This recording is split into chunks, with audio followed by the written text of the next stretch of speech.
Hi everyone, it's Tannaz from Minutes on Growth, and I'm here with leading mindfulness expert Maria Paz. Welcome.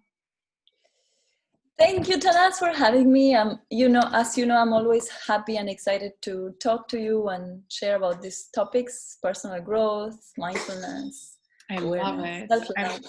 Thank you. I mean, we tried to do an IG live and it didn't work, so we're doing Zoom and then we're going to put it on IGTV. So let's dive right in. People are talking more and more about mindfulness and the importance of being mindful. What does it even mean? What is mindfulness? Mindfulness is technically a skill and a practice. Okay. So it's the capacity to pay attention in the present moment to whatever is going on right now with an attitude of kindness and without judgment. So it's not just paying attention. Most people say, oh, mindfulness is present moment awareness. Yeah, you can be paying attention to the present moment while thinking the present moment sucks. Yeah. Right?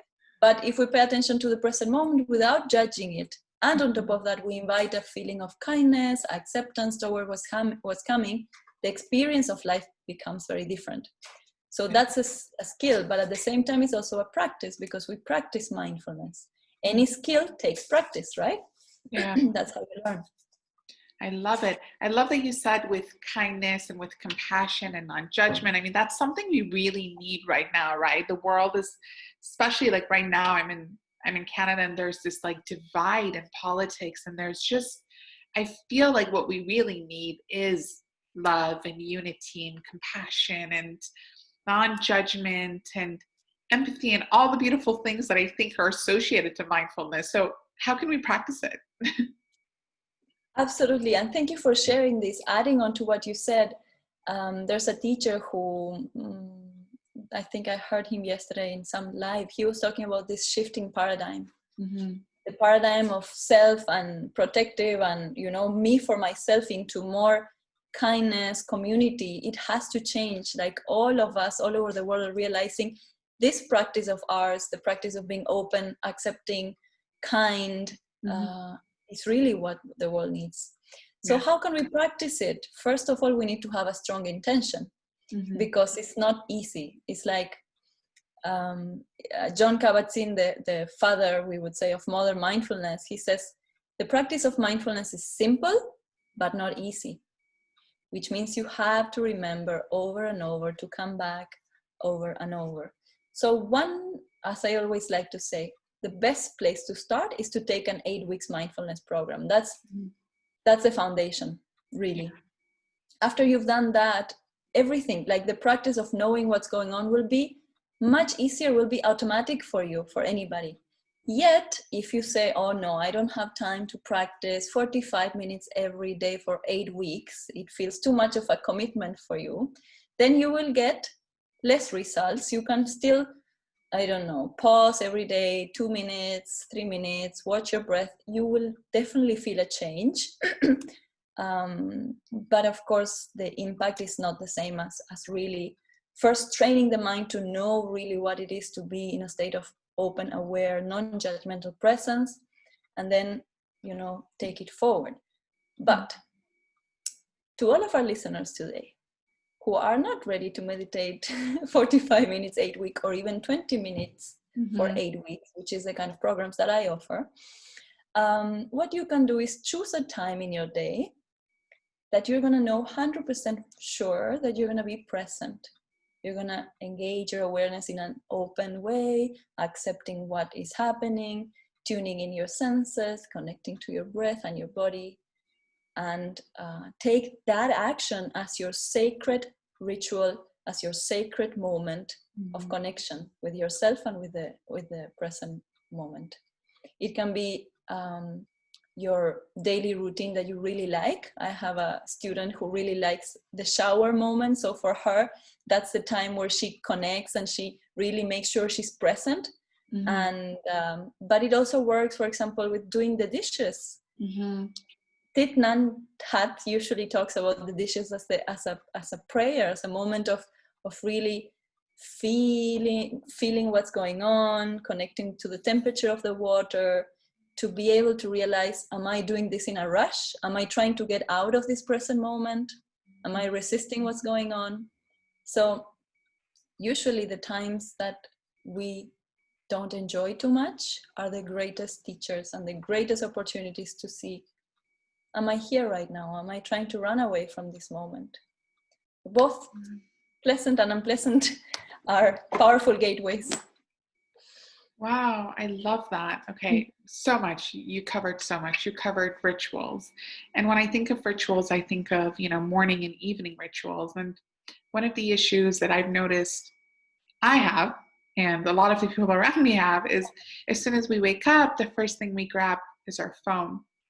And that kind of takes away, I wouldn't say our control of the day, but it kind of sets a narrative before our mind even has an opportunity to set an intention for the day.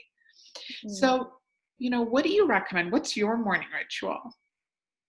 So my motto in life is to be honest with myself at all times. So, and honest with everybody. One of the principles in mindfulness is also to be able to embody your truth.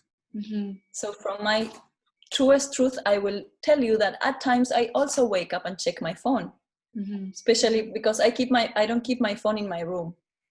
I keep it outside. So usually my husband is already awake by then, and when the alarm rings, he brings the phone to the bed.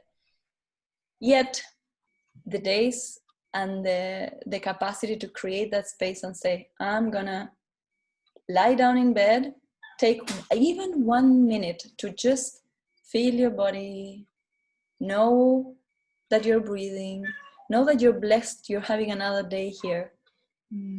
That really, like, even if it's 1 minute, because people say, oh no, we wake up in this mode where we need to do so many things and get back, and breakfast and the pace of life is such that we don't allow ourselves even 1 minute of space to be instead of doing, to just be.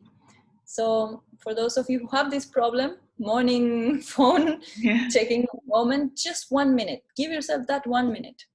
And if you're like me, get yourself that minute out of bed, because I fall asleep back again. I love that. So just a minute of being in the present moment, and checking in with your breath, and stating what you're grateful for. So I'm assuming gratitude is a big part of mindfulness.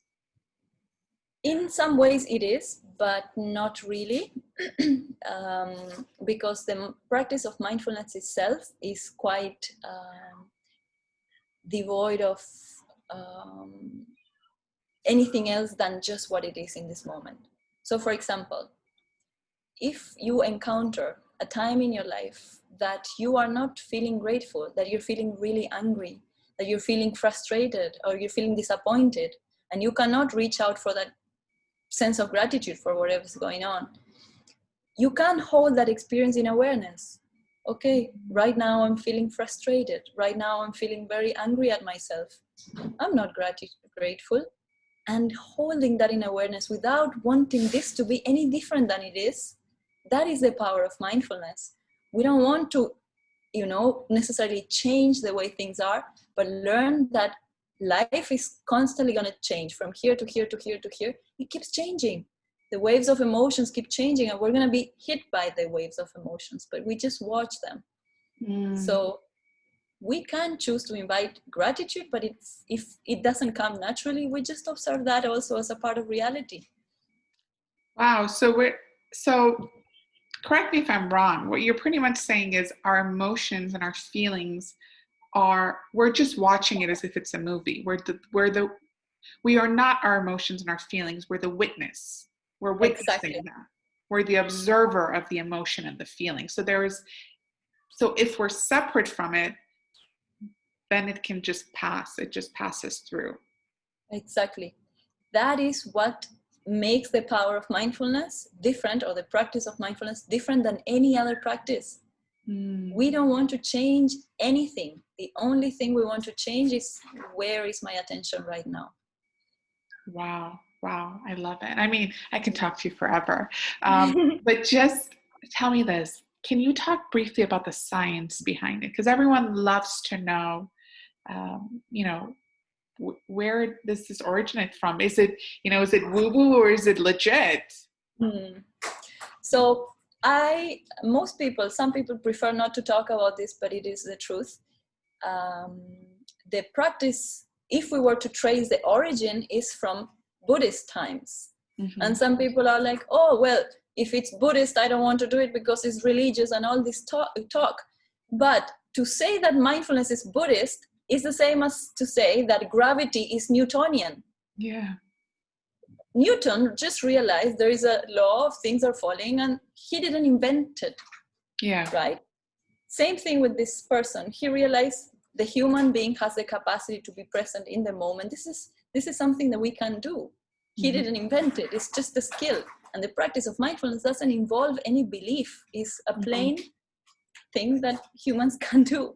So that's, we would say, the beginning of the roots. Now, in modern times, John Kabat-Zinn is the one who made it into a really researched body of knowledge. And he took many groups and he created a structured program. And of course, with the with the arising of MRI scans and all these ways to know how the body is reacting and acting, we can really see what is the impact of the practice. So that is why it became so much more powerful now, because of the capacity to measure neural pathways and parts of the brain that are activating and all of that.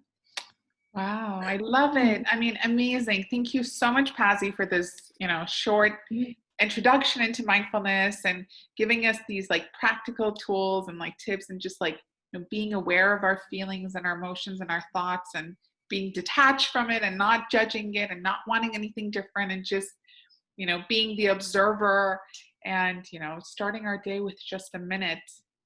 It's a baby step, but I think it's a step in the right direction, and we can build on that to make it to the program.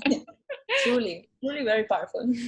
Thank you so much. And I'm so excited that you're going to be doing a workshop in the Become Your Most Loved Self program. So I'm so excited for the tremendous value you're going to add to all the participants there as well. So thank you so much for all that you do in the field of mindfulness and for being yourself. Thank you so much. And it's always a pleasure to work with you, with the retreats that we've done, with the workshops we've done together. I'm really always happy to collaborate and excited about the program.